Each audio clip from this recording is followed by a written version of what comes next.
So one of the first things we have to do is take off the Magneto flywheel. It's held on by one nut and it's pressure fit in there. Now that nut is a 7/8. You're gonna need a 7/8 impact on a breaker. Now, these things will move generally with the piston.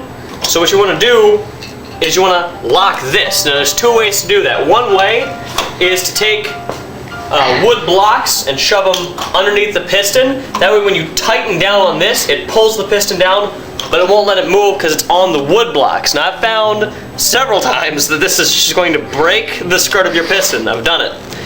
The other way is to take these two holes here. If you look and see, there's a tool they make called an adjustable spanner. It sticks in there and gives you a handle to hold on to so you can hold on to that. It's a specialty tool by Suzuki that doesn't exist anymore. If you can make one, that's really cool, but I don't have one. Now the other thing you can do is behind here, there are 3 coils, which you're gonna see in a minute. Now, you might damage them by taking things like a screwdriver and just sticking them in there, because it's going to hit the coil and damage your electrical system. But what you can do, I've found, is go between the coils. You have to look, see that there's a space that has no coil.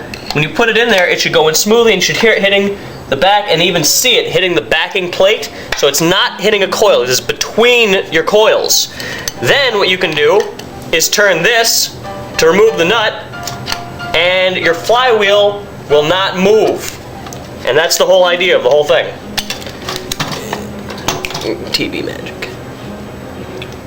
Oh. Looking at it sideways. So I'm gonna edit that like differently. Yeah. I'm just gonna like just crop to me like not being an idiot. Yeah. Like.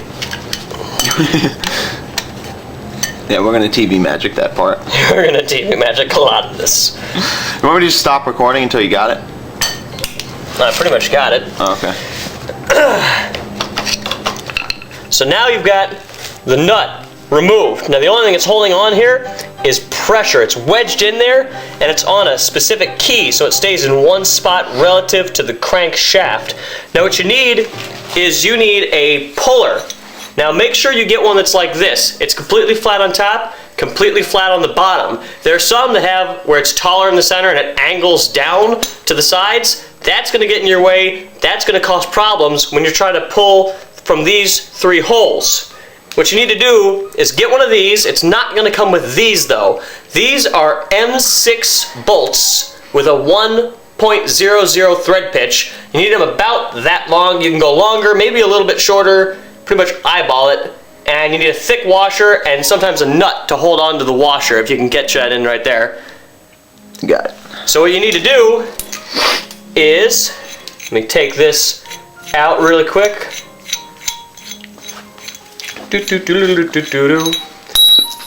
You've got these 3 holes here. Let's see if I can get those. Which are M6 with a 1.00 thread pitch. Now, you put this through on the flat end here, and you thread it through. You only want to go about 8 threads deep. If you go any farther than that, you risk going into the coil, which will damage your coil, and then you need to find yourself a new coil or a new stator, which is not fun. Don't do it. But you thread through each one of the 3 of these. Not that one. TV magic. In a triangle formation. I guess the trick is every time we say TV magic, just cut. Yeah, I'm gonna do that a lot. Because this is considerably harder than a carb. You wanna make sure that it's pretty even, so if you can get a shot on the top there. Try to make sure it's about as even as you can get it so that one's not higher than the other. Then you take this guy and you thread it through the center. Now, these 3 bolts are connected to your flywheel, and this bolt going through the center is going to only touch the crankshaft. It will not touch the flywheel anywhere. And a lot of these have heads that go on. This one, we're doing it just on the ball socket because it fits right into the crank. On some of these, you might need to put on an adjustable head. Then you've got your 11/16, which happens to be for this one is 11/16. They aren't all 11/16. And then you want to tighten this. By tightening this in, you're pulling the flywheel out. So we tighten.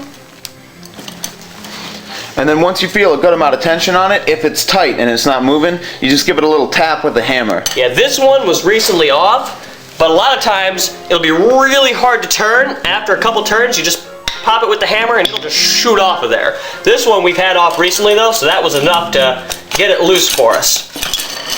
And here, you've got your coils, your stator. There's 3 coils here. And what's it? These 2 are for lighting. This is the exciter and the pulsar. All right. And the next step is to get those off. So it's 3 mounting screws, 1, 2, and 3. And TV magic. Ta-da! Already off. Just like that. Stop filming now.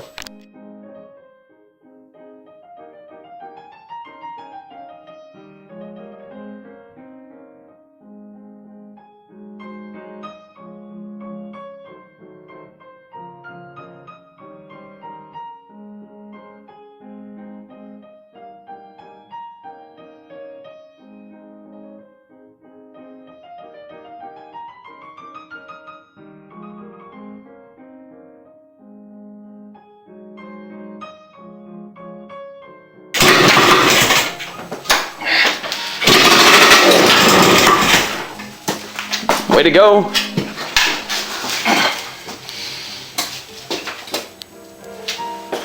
Oh shit. Oh, okay, good.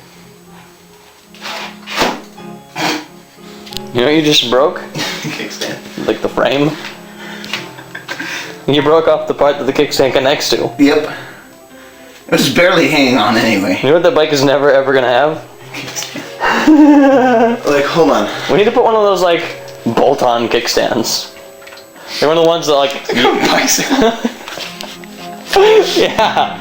Like that's what we're gonna have to do. One hammer.